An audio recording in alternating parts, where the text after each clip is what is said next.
గుర్తుకోడు అక్కాని vote car గుర్తుకోడు అన్నాని ఓటు కారు గుర్తుకోడు అమ్మాని ఓటు కారు గుర్తుకోడు తాతాని ఓటు కారు గుర్తుకోడు అక్కాని ఓటు కారు గుర్తుకోడు అమ్మాని ఓటు కారు గుర్తుకోడు బాబుని ఓటు కారు గుర్తుకోడు జై తెలంగాణ జై తెలంగాణ మల్లారాజు గారి నాయకత్వం వర్ధిల్లాలి మల్లారాజు గారి నాయకత్వం వర్ధిల్లాలి కారు గుర్తుకే మన ఓటు కేసీఆర్ గారి నాయకత్వం వర్ధిల్లాలి మల్లారాజు గారి నాయకత్వం వర్ధిల్లాలి కారు గుర్తుకే మన ఓటు కారు గుర్తుకే మన ఓటు కారు గుర్తుకే మన ఓటు మల్లారాజు గారి నాయకత్వం వర్ధిల్లాలి మల్లారాజు గారి నాయకత్వం వర్ధిల్లాలి కారు గుర్తుకే మన ఓటు కారు గుర్తుకే మన ఓటు నిజాం గారి నాయకత్వం వర్ధిల్లాలి నిజాం గారి నాయకత్వం వర్ధిల్లాలి కారు గుర్తుకే మన ఓటు.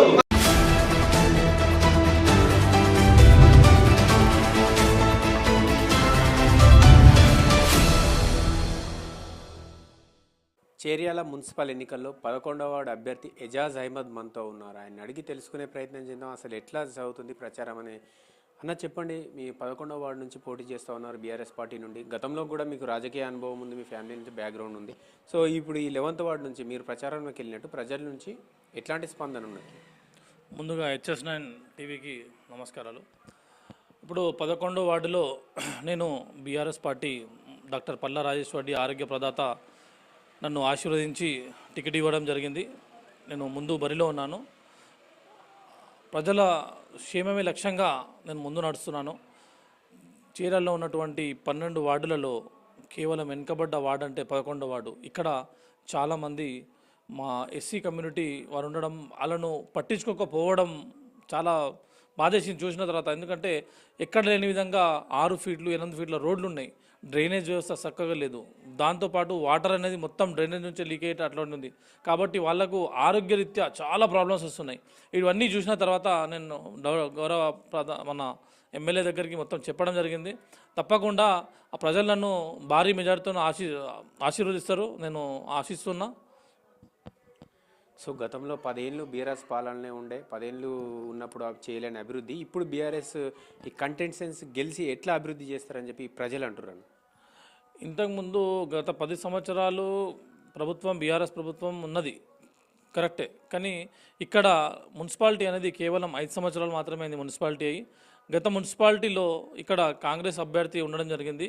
ఆ అభ్యర్థి నిధులను సక్రమంగా యూజ్ చేసుకోలేకపోయాడు. నేను ఒక చదువుకున్న వ్యక్తిని, మా రాజకీయంలో మా తల్లిదండ్రులు కానీ 40 సంవత్సరాల నుంచి రాజకీయంలో ఉన్నారు. ఏ పనిని ఎలా చేయాలనేది మాకు తెలుసు. ఎందుకంటే మేము వర్క్ ఆర్డర్ ఎలా తేవాలి, CDFs ఎట్లా ఉంటాయి, ఎట్లా తీసుకోవాలి, ఫైనాన్స్ కమిషన్ నుంచి డబ్బులు ఎలా తీసుకోవాలి, ఏ డబ్బులు ఎలా యూజ్ చేయాలని చెప్పి మాకు మొత్తం ఐడియా ఉంది.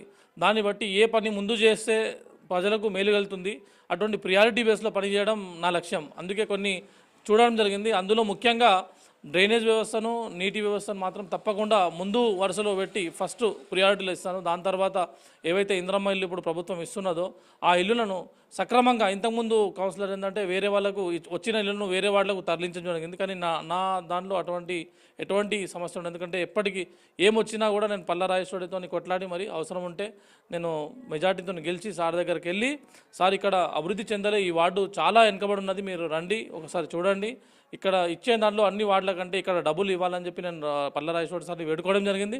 తప్పకుండా హామీ ఇచ్చిండు, ఇజాజ్ నువ్వు గెలిచిరా, తప్పకుండా నీ వార్డు అభివృద్ధికి ఏదైతే ముందుంటావో నా ప్రతిదీ నా సొంత ఫండ్ నుంచి నేను ఇస్తానని చెప్పి చెప్పాడు. దాంతోపాటు నేను కూడా సొంతంగా కొన్ని పనులు చేద్దామని చెప్పి అనుకున్నాను. ముఖ్యంగా మన వార్డులో నీటి సమస్య ఉన్నది కాబట్టి ఇక్కడ ప్రజలకు నీటి సమస్య చాలా ప్రాబ్లం ఉన్నది. ఎందుకంటే నీట్నెస్ అనేది లేదు. దాన్ని బట్టి ఆలోచించి కొత్తగా ఒక వాటర్ ప్లాంట్ని నా సొంత ఖర్చులతో 0 రూపాయి లేకుండా వ్యక్తిని కూడా నేనే అక్కడ పని మనిషిని పెట్టి కేవలం మన 11వ వార్డుకి అందరికీ ఇంటింటికి కార్డు ఇచ్చి, స్వైపింగ్ మిషన్ కార్డు ఇచ్చి అందరికీ డైలీ ఒక 20 లీటర్స్ వాటర్, మినరల్ వాటర్ వచ్చేటట్టు చేద్దామని ప్లాన్ చేసుకున్నాను. దాంతోపాటు ప్రజల సమస్య ఏంటంటే ముఖ్యంగా ఫస్ట్ హెల్త్ సమస్య, తర్వాత సేఫ్టీ విషయంలో ఇక్కడ ఏరియాలో ఊర్లో ఎక్కడైనా సీసీ కెమెరాలు, కానీ 11వ వార్డులో ఎక్కడ సీసీ కెమెరాలు లేవు. సీసీ కెమెరాలు కూడా మొత్తం వార్డుకు సంబంధించిన సీసీ కెమెరాలు మొత్తం నా సొంత డబ్బులతో పెట్టి వార్డు పరిరక్షణకి తోడుంటాను ఫస్ట్. దాని తర్వాత ప్రభుత్వం నుంచే వచ్చే నిధులను సక్రమంగా ఎలా అయితే నిధులు యూజ్ చేస్తూ వార్డు బాగుపడుతుందో ఆ విధంగా అన్నీ యూజ్ చేసి వార్డును ఆదర్శ వార్డుగా 5 సంవత్సరాలలో చేయాలని చెప్పి నా సంకల్పం. సో ఇప్పుడు రాష్ట్రంలో కాంగ్రెస్ ప్రభుత్వం ఉన్నది. ఈ చేర్యాల 20 వార్డులు కూడా కాంగ్రెస్ అభ్యర్థులను గెలిపిస్తే డెవలప్మెంట్ జరుగుతుందని చెప్పి కాంగ్రెస్ అభ్యర్థులు ప్రజల్లోకి వెళ్తున్నారు. సో మీరు ఏ ఎజెండాతో పబ్లిక్లోకి వెళ్తున్నారు? వాస్తవమే, కాంగ్రెస్ ప్రభుత్వంలో వచ్చిందంటే దొంగ హామీలు, దొంగ మాటలు మీకు తెలిసిన విషయమే, చాలామంది ప్రజలకు కూడా తెలుసు. ఈరోజు కాంగ్రెస్ ప్రభుత్వం వచ్చిందని చాలామంది బాధపడుతున్నారు.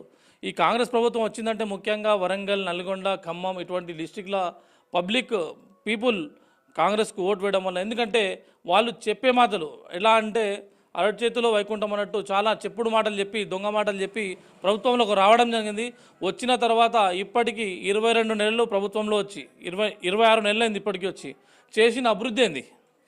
అదే పాత కేసీఆర్ ఇచ్చే 2000, అదే పాత ఏది ఇచ్చినాడో పాత, కొత్తవి మాత్రం చేసింది ఒక్కటే, బస్సు ఫ్రీ బస్సు, అది కూడా మొగోళ్ళకు డబుల్ టికెట్, వీళ్ళకు ఫ్రీ బస్. అందులో చేసింది ఏం లేదు. ఎక్కడెక్కడ అల్లికల్లి సున్నకు సున్నా అంటారు చూడు, ఆ విధంగా ఉంది. కాబట్టి ఆ ప్రభుత్వం మీద ప్రజలకు నమ్మకం పోయింది. ఆల్రెడీ వాళ్ళు డిసైడ్ అయిపోయారు నెక్స్ట్ టైం మనం రామని చెప్పి. త్వరలో వచ్చేది 2-3 సంవత్సరాలలో వచ్చేది తెలంగాణ ప్రభుత్వమే. అప్పుడే ప్రజల భవిష్యత్తు బాగుపడుతుంది, ప్రజలు బాగుపడతారు. ఎందుకంటే ఇంతకుముందు ఉన్న ప్రభుత్వం, మీరు చెప్పారు ఈ ప్రభుత్వం ఉందిగా వాళ్ళతో పోటీపడి ఎలా పనిచేస్తారంటే, తప్పకుండా మా పల్లారాజేశ్వరరెడ్డి ఎమ్మెల్యే ఎవరైతే ఉన్నారో, ప్రభుత్వం ఉన్నప్పటికీ 119 ఎమ్మెల్యేలో డైనమిక్ ఎమ్మెల్యే ఉండి మొత్తం పనులు చేస్తున్నాడు. ఏ పని కూడా వెనకబోట్లేదు. ప్రతి పనిని కొట్లాడి తీసుకొస్తుండు, సంజాయించి తీసుకొస్తుండు. కానీ మాత్రం జనగామ నియోజకవర్గంలో ఉన్నటువంటి జనగామ మున్సిపల్, చేర్యాల మున్సిపల్, దాంతోపాటు చుట్టుపక్కల ఉన్న ప్రాంతాలలో సర్పంచ్లు కూడా గెలిపించే బాధ్యత తీసుకున్నాడు. ఎక్కడ కూడా సర్పంచ్ ఇంతమంది గెలవలేదు పల్లారాజేశ్వరుడికి. ఎందుకంటే పల్లారాజేశ్వరుడి పనితనం, ఆయన చేసే సేవను ప్రజలు గుర్తిస్తారు. ఆయన మంచి అని చెప్పి అందరికీ తెలుసు. కాబట్టి తప్పకుండా ప్రభుత్వం ఏదైనా ఉన్నని కాంగ్రెస్ ఉన్నది తప్పకుండా. కానీ వచ్చే నిధులు మాత్రం టీఆర్ఎస్ వాళ్ళు గెలిచినంత మాత్రాన ప్రభుత్వం అయితే ప్రజలకైతే ఇబ్బంది కలిగేది కదా. వచ్చిన నిధులను ఎలా యూజ్ చేయాలి, నిధులు ఎలా కావాలని చెప్పి చేయడమే మా లక్ష్యం.